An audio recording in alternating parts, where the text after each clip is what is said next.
Hello guys and welcome into another video, which is not a track guide video this time. It's something different. This is kind of the direction I want to be heading into, content creation more than track guides. Of course, the track guides will still be on, and I will still be posting track guide videos as much as I can. But recently I had a chance to go from this CSL Elite into something different, into direct drive wheels, and I would like to share my insights with you. I would really like to share, is it even better? Is it even worth the price? Is it even, making a difference for an average racer, average sim racer who's like to, play maybe a couple of hours a week to about 10, 20, 30, 40 hours a week? Does it really makes much of a difference? And I would like to kind of scale it. So as I said before, if you're a beginner, if you're kind of an intermediate player, or if you're kind of trying to turn pro, is it actually worth for you? So this is the whole purpose of this video, and as usual, without further ado, let's get going. Okay, now let's get going with this video, and first I gotta mention is this wheel is beautiful. It's just very nice wheel overall. You got a lot of things you can go onto it. In GT Sport, I think like 65 to 70% of the buttons could be used. So you cannot really use all of the buttons, and you don't really need to use all of the buttons. For example, you got the switches. Actually, these are called the thumb encoders. You cannot use them to switch from, for example, from 0 traction to 5 traction. So you cannot change fuel mixtures or braking balance with the thumb encoders. You can just use it with the normal buttons. And the other thing is that I focused on the wheel is just using that whole perspective and the whole feel that the wheel was giving me. So each time you get it off the corner, for example here, if you go a little bit wider, you will experience that the car will turn in wider and you need to move into the third gear. So for example, in my wheel for the CSL Elite, sometimes when I'm getting off the curb or the turn or whatever is giving you that force feedback, you can pretty much anticipate, okay, I might need to go in the third gear. But with the force feedback, you need to, okay, I'm in second gear, so I need to upshift into third. So that the wheel is giving you that information that you need to move into third gear and not stay in second. But for example, in the CSL Elite, or maybe even, so let's say G29s or wheels like that, they are just not gonna give you that information. But all of those things are even connected to the wheel that you're using. So not the bases that you're using, not direct drive or the CSL Elite wheelbase, but the wheel itself. So for example, in this video, I've used the Formula 1 that comes with the direct drive wheel, just the whole bundle, and I was using the R300 with the bottom module. So that feels kind of, I would say that wheel feels kind of heavier. I'm talking about the R300. It just feels a little bit heavier, and all of those things that I was kind of talking about are a bit delayed. So if you're using high force feedback, you might not even notice it.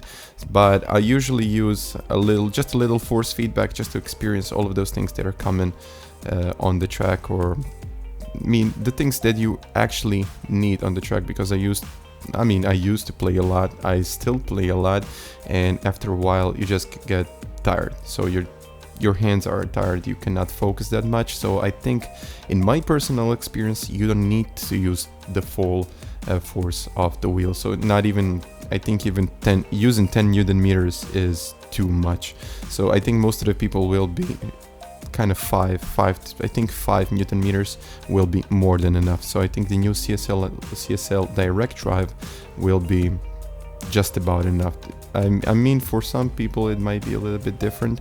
I'm not the type of guy that likes to use the whole, I would say the whole purpose or that range of force feedback.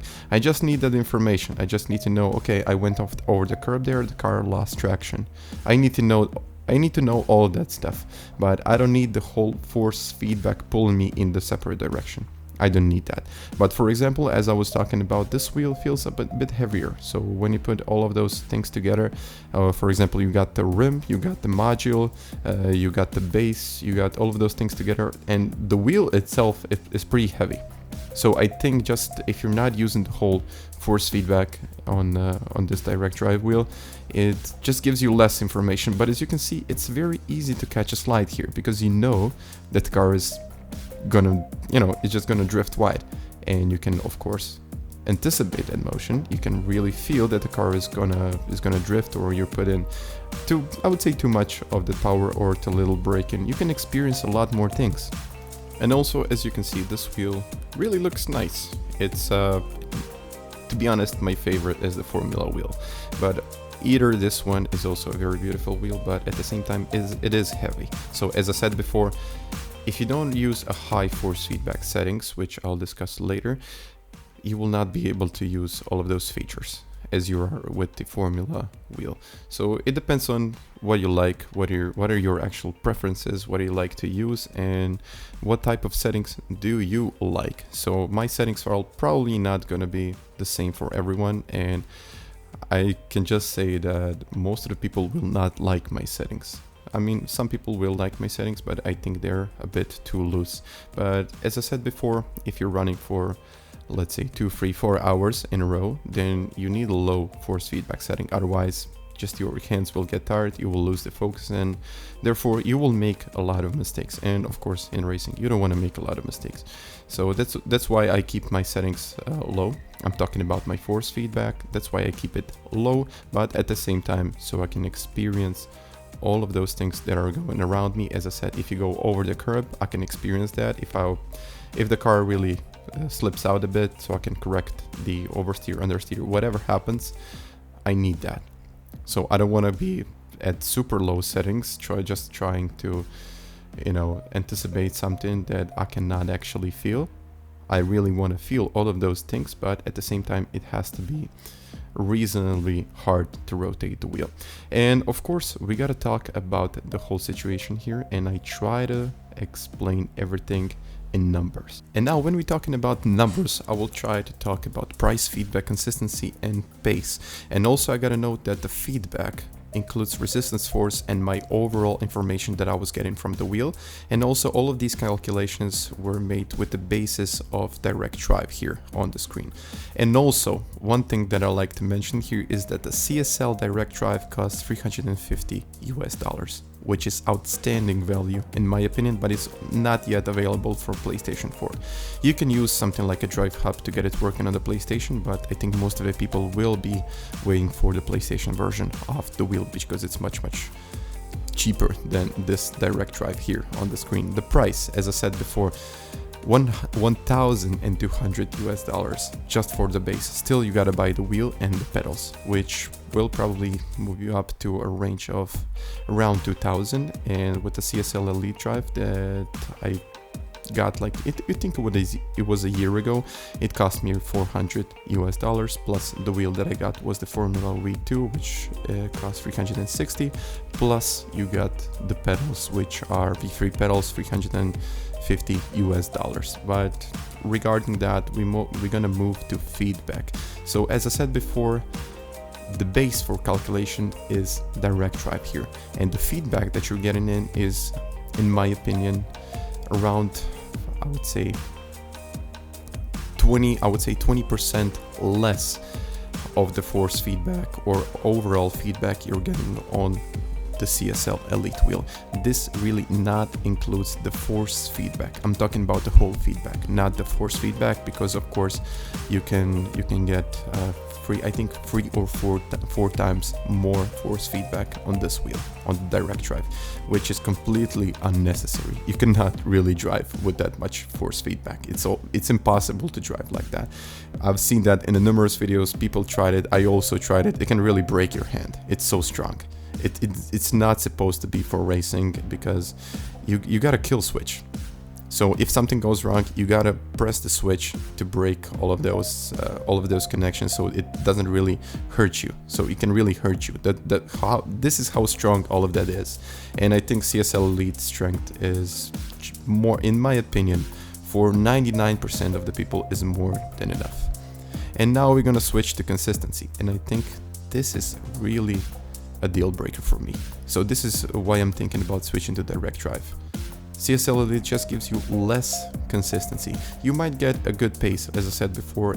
In my opinion, the just percentage of the pace you're getting is maybe around 5% less than on direct drive wheel.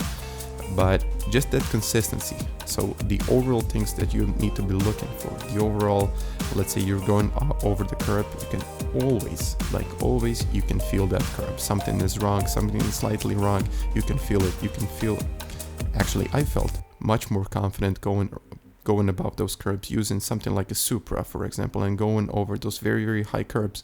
I felt okay with it. So nothing wrong, nothing that I was supposed to be careful with. I just took it and it stayed. So I was getting all of that information, so you basically know where the car is going to slip.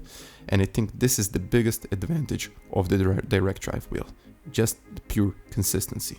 So this is something that you're not getting with the CSL Elite. Of course you're getting it if you know how to use it, but I think it is I would say around 15 to 20% less consistency that you're getting from the wheel. So the overall information that I was talking about, the feedback and consistency, they are related to each other. So you got a pretty good correlation between the two. So I think you're getting 20% less of the force feedback or the whole feedback. You're probably going to get less consistency overall. I gotta say, these are just my insights of the wheel, and if someone makes a better video than me, someone tries to explain it in a better way, go for it. I think this was my way of telling you how much value is it producing for someone. And also, the first thing I noticed while driving the direct drive wheel is that it's much more reliable, and just your consistency really moves up from this level to about this level. So I think even for the beginners, if you're starting in sim racing or even just starting in this simcade like Gran Turismo Sport, my favorite racing game, and I mean that's pretty obvious, I would say, but I think this will just give you more consistency overall. So just the time that you have. So time that you have in a day, for example, if you got only an hour and a half a day, so the learning period from, let's say, going from this CSL Elite is about 2 hours. But if you're really trying to make things, really moved into that smaller, like very, very little time, then direct drive is gonna probably bring you a shorter period of learning. So going from 2 hours of learning on this one is just gonna give you, let's say, 35 to 45 minutes of learning on the direct drive wheel. So you still need to learn how to drive. You still need to learn all of the aspects of driving. So let's say braking, turning points, the exact racing lines, when to turn, if you want to do it a little bit earlier or later. You still need to learn all of that stuff. You still need to know it. But if you're really trying to get the most out of the wheel and most out of your time, then you're probably gonna squeeze, I would say, 35 to 40 minutes on direct drive wheel. It's gonna be pretty much the same, I think the same results as playing 1.5 hours to 2 hours on this wheel. So just in my opinion, that the price is not giving you the faster lap times. It's not gonna make you faster, but it's gonna shorten the learning period. So just your overall lap times will go down much sooner. So as I said, if you don't have much time in a day, if you're just trying to, maximize your time on the track, which most of the people are, I think this is the wheel for you. And if you're a beginner, I would say if you actually are a beginner, this is gonna make a lot of difference in that learning period. But don't try to expect, okay, I'm gonna buy a wheel, I'm gonna spend like 2,000 euros on a wheel, and I'm gonna get immediately faster. You're not gonna get immediately faster. So this doesn't turn you from the beginner into pro. This just gives you more time to practice the things that you're probably gonna be good at. So I think most of the time, I think your consistency will be much, much better. So your overall consistency in any track, I'm not talking about really demanding tracks like this Group 2 that I kind of try to do in this video. It's not only about Group 2s. Group 2s are, I mean, you're gonna bring some consistency into the whole aspect, but even getting Group 4s, Group 3s, even in pretty much any class you go into, it's just gonna give you more consistency because of the exact same feeling, the exact same reaction times over and over and over again. You won't be anticipating to do something. Like I was on my G29 wheel, and I was always anticipating something that is gonna come. Is it even gonna come in that period of time? If you're gonna hit the curb, if you're just trying to hit the curb perfectly every single time, then you need that force feedback. You need the feedback. So on G29 it's kind of delayed. So I think the CSL Elite is kind of in the middle of, I wouldn't say really necessarily like direct drive wheel G29 and the CSL is in the middle. It's not like that. CSL Elite is about 75 to 80% of the way to direct drive from the G29. Let's say the G29 is the basis point. So it's moving way up, way down the road. And only then you got the smallest margin, maybe 10 to 15, maybe even to 20% of that distance to be fully on the road, fully committed, experience everything that you have. So that 80% is going to give you a lot. I'm talking about people will not even notice the difference. Sometimes it might feel that you're actually faster with the CSL Elite, because this direct drive wheel is just going to give you so much more information. You will not know what you should be looking for, and that, in my opinion, is a bit of a problem if you're trying to find a time where it isn't supposed to be found. But the overall aspect, the overall spending, the overall amount of money you put into this is just staggering. Like, first you need to buy a wheel. Of course, I'm talking about the base. First you buy a base. Second of all, you gotta buy your monitor, you gotta buy your pedals, you gotta buy your seat, because you cannot put direct drive wheel on anything. You cannot put it on play seat. As you can see, this is a play seat, but it's just a seat from the play seat. I'm like really have a firm and stable base. So this is something, my rig is really stable, and it's I would say it's really heavy, so it's not moving all around. You need something like that. You need a plate that it's not, as you can see, it's steady, it's not going anywhere. So this is something that first of all you gotta have if you want to try even get the direct drive. It's something that should be accounted for. And this rig, of course, I mean, this rig wasn't as expensive. I got it from my friend who's actually producing them, so it was in a range of about $250 US, not including the seat, so it was pretty cheap, but it's still a decent product, which is, I think, in the future gonna go into production. So just a series of all of this. So I'll keep you posted on this. But yeah, you still need something that you should put your wheel on. It's not like you're gonna go buy a play seat for like $200 and euros, doesn't even matter, and you're gonna put it on out there. You're gonna put it on that base and hope it's gonna stick. It's not gonna be firm enough. I mean, if you use less force feedback, if you're just using less of all the features that you kind of want, then it's not going to be a problem. But if you really want to use that momentum, that just the total force of the product that you got. So I think in this conclusion, I would like to tell everyone that for me personally, the direct drive was worth it. So I will probably wait until the CSL direct drive becomes available for PlayStation. But if there wasn't no CSL direct drive, I would probably move on to the direct drive one. So I would probably spend a little bit more money just to get a product that's gonna make me faster. So for example, I got my best nations result when I was using the wheel. So in just the years that passed, I wasn't able to get the same result. And just in the past few weeks, I've moved up to top 20 in the nation. So this clearly tells you something.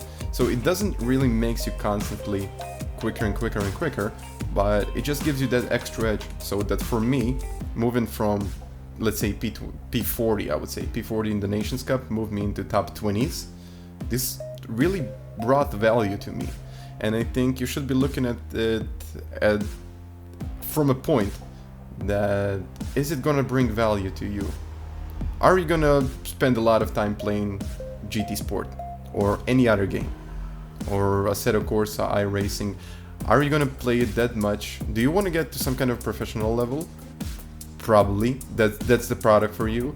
Or if you're kind of a person that really likes fancy stuff, that, you know, when you sit on the wheel, you want to experience the most that you can. So you want to experience everything that is kind of possible in any simulation or in any game. So you just want to experience everything that is around you. Then this is a product for you. So I think just the value that it brings to you makes this product worthwhile or not. So in the end, you decide if you want to have it. I think for me, in the future, I would really like to get one. So that's my point of view. This is my conclusion, and I hope you guys enjoyed this video. If you did, please smash that like button down below, and you can also subscribe to the channel. I really appreciate that stuff. And yeah, write me in the comments down below what you think should be best for you, or should something that should bring value to you. Guys, I hope you enjoyed, and catch you guys next time. Bye.